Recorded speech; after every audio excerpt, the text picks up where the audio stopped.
Hello नमस्कार दोस्तों, मैं हूं राजीव और आप देख रहे हैं झारखंड अपडेट। दोस्तों चलिए शुरू करते हैं आज के इस सेशन को। दोस्तों आज के इस सेशन में हम लोग झारखंड से रिलेटेड करंट अफेयर्स के इम्पॉर्टेंट प्रश्नों को देखेंगे व्याख्या के साथ।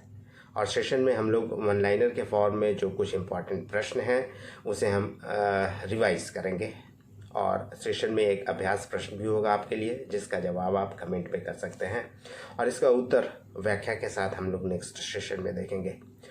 और सेशन के अंत में हम लोग स्टैटिक जीके के कुछ प्रश्नों को भी देखेंगे। दोस्तों इसका पीडीएफ मैं आपको अवेलेबल करा दूंगा मेरे टेलीग्राम चैनल पे। अगर आपने ज्वाइन नहीं किया है तो आपको लिंक डिस्क्रिप्शन में मिल जाएगा, आप ज़रूर ज्वाइन कर लीजिए। तो आइए शुरुआत करते हैं इस सेशन को। और शुरुआत करते हैं पिछले वीडियो के अभ्यास प्रश्न से। और यह अभ्यास प्रश्न था दोस्तों, कोल इंडिया का नया चेयरमैन यानी CMD, chairman cum managing director किसे बनाया गया है। Option A Ashok Varnwal, option B PM Prasad, option C Ambika Prasad Panda अथवा ऑप्शन डी प्रभुदयाल चिरानिया। इसका सही उत्तर होगा ऑप्शन बी पीएम प्रसाद, जिन्हें कोल इंडिया का नया चेयरमैन नियुक्त किया गया है और उन्होंने पदभार भी ग्रहण कर लिया है। आइए इनके बारे में हम लोग थोड़ा डिटेल में जान लेते हैं। आपको बता दें कि पीएम प्रसाद, जिनका पूरा नाम पुल्ला वरप्पू मल्लिकार्जुन प्रसाद है, वे कोल इंडिया के 29वें चेयरमैन के रूप में नियुक्त किए गए थे और उन्होंने अब पदभार भी ग्रहण कर लिया है। आपको बता दें कि मई महीने में ही पीईएसबी यानी पब्लिक इंटरप्राइजेस सिलेक्शन बोर्ड द्वारा उन्हें कोल इंडिया का 29वां चेयरमैन के लिए चयन किया गया था। और इससे पहले वे कोल इंडिया लिमिटेड यानी सीसीएल के सीएमडी रह चुके हैं। आपको बता दें कि कोल इंडिया के 28वें चेयरमैन प्रमोद कुमार अग्रवाल थे, जो 30 जून 2023 को रिटायर हो गए हैं और उनके स्थान पर ही 29वें चेयरमैन के रूप में पीएम प्रसाद की नियुक्ति की गई थी, जिन्होंने प्रमोद कुमार अग्रवाल से पदभार ग्रहण कर लिया है। आपको बता दें कि पीएम प्रसाद ओस्मानिया यूनिवर्सिटी से माइनिंग इंजीनियर हैं और उन्होंने आईआईटी आईएसएम यानी Indian institute of mines Dhanbad से ओपन कास्ट माइनिंग में एमटेक भी किया हुआ है। आइए दोस्तों आगे बढ़ते हैं और अब इम्पॉर्टेंट प्रश्नों को देखते हैं जो झारखंड से रिलेटेड हैं और ये नए प्रश्न हैं। और इसके तहत पहला प्रश्न है, झारखंड का वह एक गांव जहां पूरे देश में होने वाले साइबर क्राइम का 2.3% मामला अकेले इसी गांव में अंजाम दिए जाते हैं। Option A Deori, option B Chimti Ghati, option C Karmatand अथवा ऑप्शन डी चमड़ू गांव। इसका सही उत्तर है दोस्तों ऑप्शन सी करमाटांड़।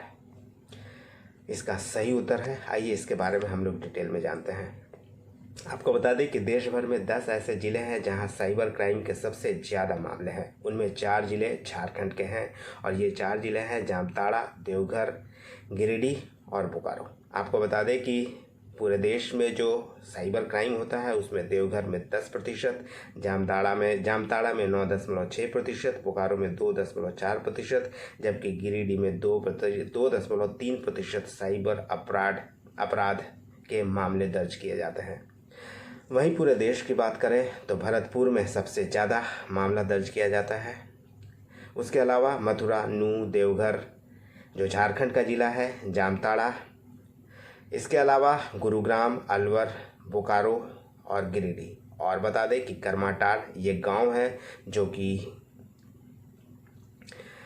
आपको जामताड़ा ज़िले में स्थित है और यह गांव समूचे देश में होने वाले साइबर क्राइम का 2.3% मामला यहीं दर्ज किया जाता है। यानी आपको बता दें कि करमाटांड़ ऐसा गांव बन गया है जो कि जामताड़ा ज़िले में स्थित है। देश के 2.3% जो साइबर क्राइम का मामला होता है इसी गांव से जुड़ा होता है। इसके अलावा आपको बता दें कि राज्य में बढ़ते साइबर क्राइम को देखते हुए झारखंड में 8 जिलों में जो बोकारो, रामगढ़, चाईबासा, रांची, लातेहार, हजारीबाग, दुमका और सरायकेला है, साइबर क्राइम से जुड़े थाने बनाए जा रहे हैं। आपको बता दें कि साइबर क्राइम के मामले में झारखंड नंबर 1 राज्य बन गया है। एक वक्त था जब जामताड़ा साइबर क्राइम को लेकर इतना मशहूर हो गया था कि इस पर एक वेब सीरीज भी बनाई गई थी। और जामताड़ा के स्थान पर अब जो झारखंड के आध्यात्मिक पर्यटन के लिए मशहूर है वह है देवघर। और अब देवघर जामताड़ा का स्थान ले चुका है, यानी सबसे ज़्यादा साइबर क्राइम झारखंड में हो रहा है देवघर में। इसके संबंध में आपको बता दें कि आईआईटी कानपुर से जुड़ा एक स्टार्टअप है FCRF यानी फ्यूचर क्राइम रिसर्च फाउंडेशन।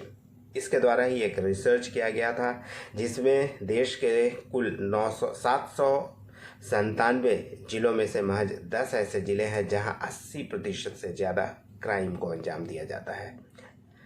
और ये 10 ज़िले में 4 झारखंड के ज़िले हैं। आपको बता दें कि झारखंड में सबसे ज़्यादा क्राइम OTP स्कैम से संबंधित है।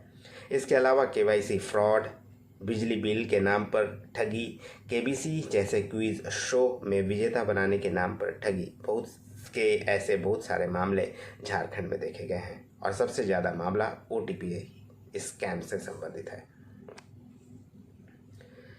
दूसरा प्रश्न है, झारखंड में आयोजित 14वीं राष्ट्रीय ओपन नेशनल ताइक्वांडो प्रतियोगिता में कौन सा राज्य ओवरऑल चैंपियन रहा है? Option A Bihar, option B Jharkhand, option C Orissa अथवा ऑप्शन डी छत्तीसगढ़। इसका सही उत्तर है दोस्तों ऑप्शन बी झारखंड, जो कि मेजबान राज्य था। और झारखंड ही 14वीं राष्ट्रीय ओपन नेशनल ताइक्वांडो प्रतियोगिता में ओवरऑल चैंपियन रहा है। ताइक्वांडो फेडरेशन ऑफ इंडिया द्वारा और झारखंड ताइक्वांडो एसोसिएशन के तत्वावधान में खेलगांव रांची के हरिवंश थाना भगत इंडोर स्टेडियम में 14वीं राष्ट्रीय ओपन नेशनल ताइक्वांडो प्रतियोगिता का आयोजन किया गया था। और यह द्वितीय भगवान बिरसा मुंडा ट्रॉफी 2023 था, इसके नाम से भी इसे जाना जाता है। और इसका आयोजन सितंबर माह में भी किया गया था।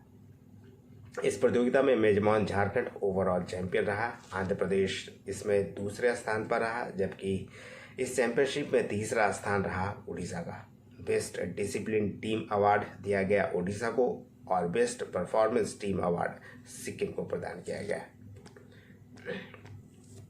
आइए देखते हैं नेक्स्ट प्रश्न को। और यह प्रश्न है, अवकाश प्राप्त IAS अधिकारी अमित खरे को निम्नलिखित में से किसके सलाहकार के रूप में कार्य विस्तार दिया गया है? ऑप्शन ए राष्ट्रपति द्रौपदी मुर्मू, ऑप्शन बी प्रधानमंत्री नरेंद्र मोदी, ऑप्शन सी राज्यपाल CP राधाकृष्णन अथवा ऑप्शन डी मुख्यमंत्री हेमंत सोरेन।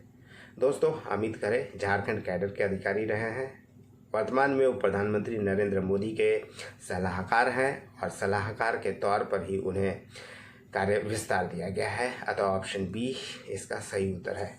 आपको बता दें कि भारतीय प्रशासनिक सेवा के अवकाश प्राप्त IAS अधिकारी हैं अमित खरे और वर्तमान में प्रधानमंत्री नरेंद्र मोदी के सलाहकार हैं और उन्हें इसी क्षेत्र में यानी प्रधानमंत्री के सलाहकार के रूप में कार्य विस्तार दिया गया है। अमित खरे झारखंड कैडर के 1985 बैच के अधिकारी थे, यानी 1985 बैच, जबकि बिहार और झारखंड एक साथ था, संयुक्त बिहार था। उस समय वह बिहार कैडर के अधिकारी थे और बाद में झारखंड गठन के बाद उन्हें झारखंड अलॉट कर दिया गया था और 30 सितंबर 2021 को वे रिटायर हुए थे। इसके अलावा आपको बता दें कि एजुकेशन सेक्रेटरी के तौर पर अमित खरे ने देश में जो नई शिक्षा नीति बनाई गई है, जिसे NEP 2020 के नाम से जानते हैं, उसे नया स्वरूप देने में भी उन्होंने अहम भूमिका निभाई थी। बतौर IAS अधिकारी खरे ने 1990 के आसपास जो चारा घोटाला हुआ था संयुक्त बिहार में, उसे उजागर करने में भी अहम भूमिका निभाई थी अमित खरे ने। नेक्स्ट प्रश्न है दोस्तों, झारखंड के बच्चों और महिलाओं को तस्करी, बाल श्रम, बाल विवाह और शोषण से बचाने के लिए 100 दिनों का विशेष अभियान किस संस्था द्वारा चलाया जा रहा है? ऑप्शन ए झालसा यानी Jharkhand state legal service authority, option B JEPC यानी Jharkhand education project council, option C women child development and social security department अथवा option D tribal research institute. इसका सही उत्तर है झालसा यानी Jharkhand state legal services authority द्वारा यह 100 दिन का विशेष अभियान चलाया जा रहा है। आइए इसके बारे में हम लोग थोड़ा डिटेल में जान लेते हैं। आपको बता दें कि यह अभियान 30,000 से अधिक गांव में झालसा यानी Jharkhand state legal services authority द्वारा चलाया जा रहा है। हाल ही में इस अभियान की शुरुआत सुप्रीम कोर्ट के जस्टिस और नालसा यानी नेशनल लीगल सर्विसेज अथॉरिटी के कार्यकारी अध्यक्ष जस्टिस संजय किशन कौल ने की थी। इसके साथ ही आपको बता दें कि अभियान चलाने के लिए उन इलाकों का चयन किया गया है जहां बाल तस्करी के मामले सबसे अधिक पाए जाते हैं। उन इलाकों के बच्चों और महिलाओं को जागरूक किया जाएगा इस अभियान के माध्यम से, ताकि तस्करी का शिकार भी न हो सके। ऐसे बच्चों की शिक्षा, पोषण और अन्य विकास की ज़रूरतों को district level child protection unit और डिस्ट्रिक्ट चाइल्ड वेलफेयर कमेटी के माध्यम से पूरा भी किया जाएगा। इसमें ग्रामीण स्तरीय चाइल्ड प्रोटेक्शन कमेटी और कैलाश सत्यार्थी फाउंडेशन का सहयोग भी लिया जाएगा इस अभियान को मजबूती देने के लिए। दोस्तों आइए आगे बढ़ते हैं और देखते हैं नेक्स्ट प्रश्न को। और अगला प्रश्न है, झारखंड के रांची से शुरू हुई दूसरे वंदे भारत एक्सप्रेस ट्रेन किन 2 स्टेशनों के बीच चला करेगी? Option A Ranchi Dhanbad, option B Ranchi Varanasi, option C Ranchi Patna अथवा ऑप्शन डी रांची हावड़ा। इसका सही उत्तर है option D Ranchi Howrah.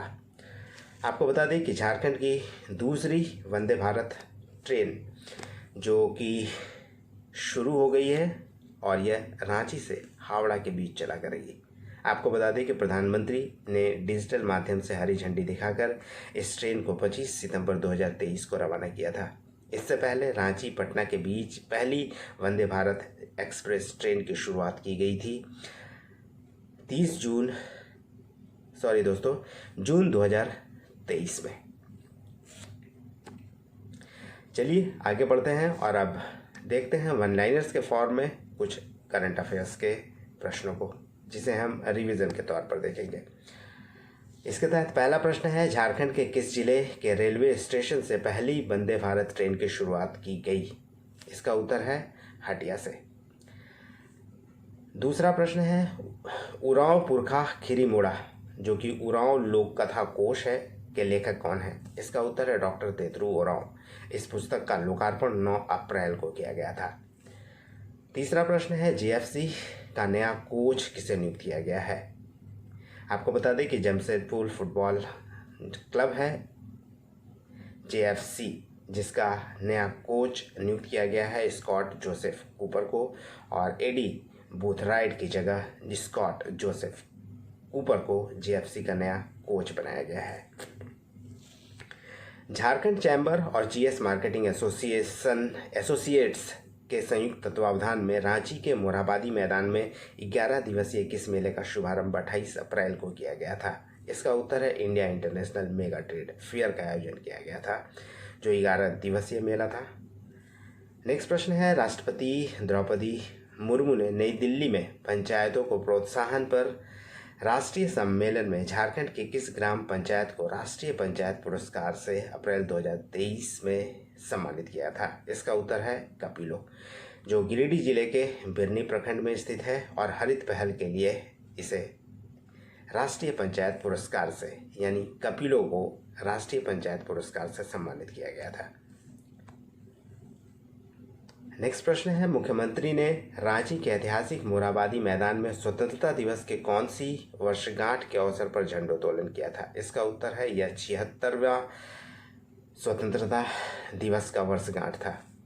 Next प्रश्न है, मुख्यमंत्री ने रांची में 77वां स्वतंत्रता दिवस या स्वतंत्रता दिवस की 76वीं वर्षगांठ के अवसर पर कौन से नए आवास योजना की घोषणा की है? इसका उत्तर है अबुआ आवास योजना। इस आवास योजना के तहत 3 कमरे का आवास जरूरतमंदों को उपलब्ध कराया जाएगा, और आने वाले 2 वर्षों में 15,000 करोड़ रुपए से अधिक राज्य सरकार के कोष से इस आवास के लिए उपलब्ध कराया जाएगा। अगला प्रश्न है, झारखंड राज्य का पहला व इकलौता सीआईडी थाना किस जिले में खोला गया है? इसका उत्तर है रांची में झारखंड का पहला व इकलौता सीआईडी थाना की शुरुआत की गई है। नेक्स्ट प्रश्न है, झारखंड ओलंपिक एसोसिएशन द्वारा झारखंड स्टेट अवार्ड समारोह में किस मेल और फीमेल को क्रमशः लाइफ टाइम अचीवमेंट अवार्ड से सम्मानित किया गया। इसमें सिल्वानुस डुंगडुंग और असुंता लकड़ा को झारखंड ओलंपिक एसोसिएशन के द्वारा क्रमशः मेल और फीमेल को लाइफ टाइम अचीवमेंट अवार्ड से सम्मानित किया गया है।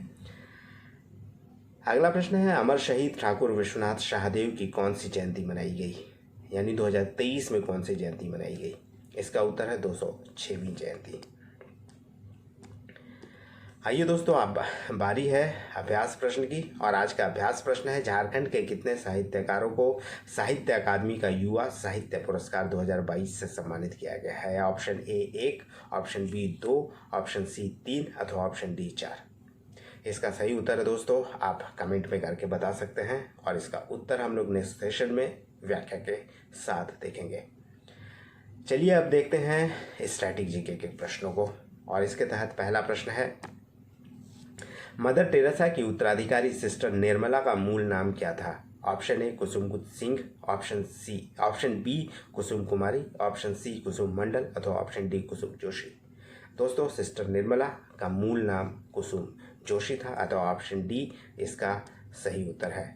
आइए इसके बारे में हम लोग डिटेल में जान लेते हैं। आपको बता दें कि सिस्टर निर्मला का जन्म 23 जुलाई 1934 को रांची के डोरंडा में हुआ था, और इनका मूल नाम कुसुम जोशी थे। वैसे मूल रूप से ये स्वांगजा नेपाल की रहने वाली थी, यानी इनके पेरेंट्स नेपाली मूल के थे, और सिस्टर निर्मला का जन्म रांची में ही हुआ था। सिस्टर निर्मला ने 1959 ईस्वी में ईसाई धर्म ग्रहण कर लिया, और मदर टेरेसा की मृत्यु के पश्चात सिस्टर निर्मला मदर टेरेसा की संस्था मिशनरी ऑफ चैरिटी के प्रमुख बन गई थी। वे 1997 में मदर टेरेसा के निधन के बाद से मिशनरी ऑफ चैरिटी की प्रमुख रही थी, और 23 जून 2015 को सिस्टर निर्मला का भी कोलकाता में निधन हो गया था। आपको बता दें कि सिस्टर निर्मला को 2009 में भारत का दूसरा सबसे बड़ा पुरस्कार पद्म विभूषण से सम्मानित किया गया था।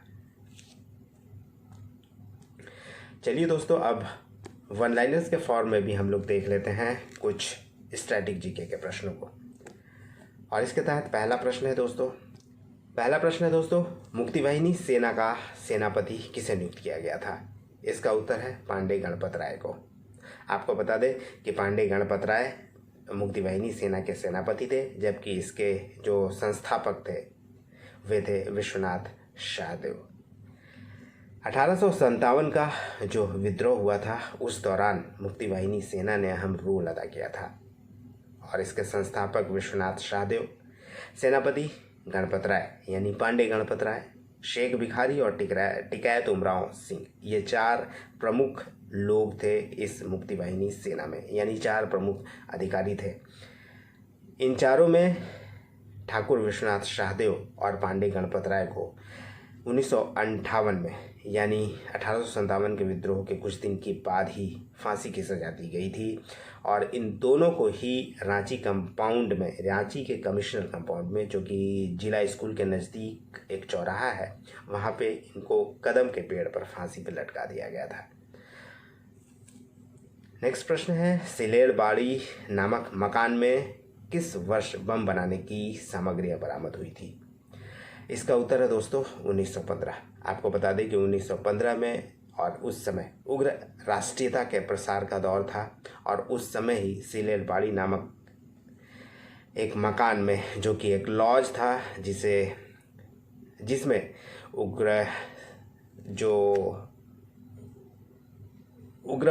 राष्ट्रीयता के जो नेता थे वहाँ रहा करते थे, और वहाँ पे कुछ बम बनाने की सामग्रियाँ बरामद हुई थी 1915 ईस्वी में। वैसे बता दें आपको, यह देवघर जिले में स्थित है, और क्रांतिकारी गतिविधियों का यह प्रमुख केंद्र रहा था। अगला प्रश्न है, चिर्रा, लावा, केदार और कोक नदी किस नदी की सहायक नदियां हैं? इसका उत्तर है शंख नदी, जिसका उद्गम झारखंड से होता है, यानी जो चैनपुर प्रखंड है गुमला का, वहाँ से इसका उद्गम होता है। वहाँ एक गांव है लपुंगपाट गांव, वहाँ से ही इसका उद्गम होता है। करीब 1000 मीटर का हाइट है ये समुद्र तल से, जहाँ से इसका उद्गम होता है। आपको बता दें कि इसका मुहाना दक्षिण कोयल नदी है और यह दक्षिण कोयल से मिलती है राउरकेला के पास एक स्थान है पानपोष, वहीं पे मिलती है। और उसके बाद जो नई नदी का निर्माण होता है, यानी दक्षिण कोयल और शंख नदी को मिलाकर जो नई नदी का निर्माण होता है वह ब्राह्मणी नदी कहलाता है। आपको बता दें कि झारखंड में भी एक ब्राह्मणी नदी है जो दुधवा पहाड़ी तुमका के पास से निकलती है और गंगा नदी में मिल जाती है। और एक नदी जिसकी शुरुआत होती है शंख नदी और दक्षिण कोयल नदी के मिलने से राउरकेला के उड़ीसा के राउरकेला में। अगला प्रश्न है, पलना डैम किस नदी पर स्थित है? इसका उत्तर है स्वर्णरेखा नदी पर। आपको बता दें कि सरायकेला खरसावां जिले के चांडिल के नज़दीक ये पलना डैम है। ये टूरिस्ट स्पॉट था कभी, अभी यहाँ पे कम ही लोग टूरिस्ट के तौर पर जाते हैं, क्योंकि जब से चांडिल डैम का विकास हो गया है और उसका सुंदरीकरण हो गया है तब से पलना डैम में जो टूरिस्ट कम ही जा पाते हैं।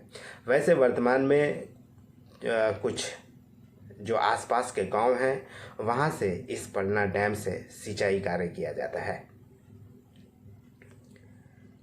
नेक्स्ट प्रश्न है, किसने घोषणा की थी अबुआ राज एटेजना और महारानी राज टुडू?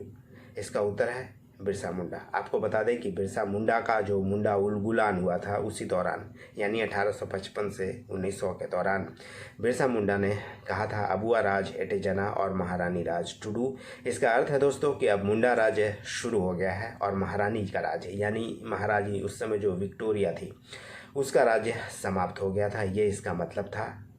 और इसके अलावा एक और मुंडा आंदोलन के दौरान आपको बता दें कि गीत जो था जो काफ़ी प्रमुखता से गाया जाता था वो था कटोंग बाबा कटोंग। तो ये था दोस्तों आज का सेशन, उम्मीद करता हूँ पसंद आया होगा। धन्यवाद, फिर मिलते हैं नेक्स्ट सेशन में, तब तक जुड़े रहिए झारखंड अपडेट के साथ। धन्यवाद।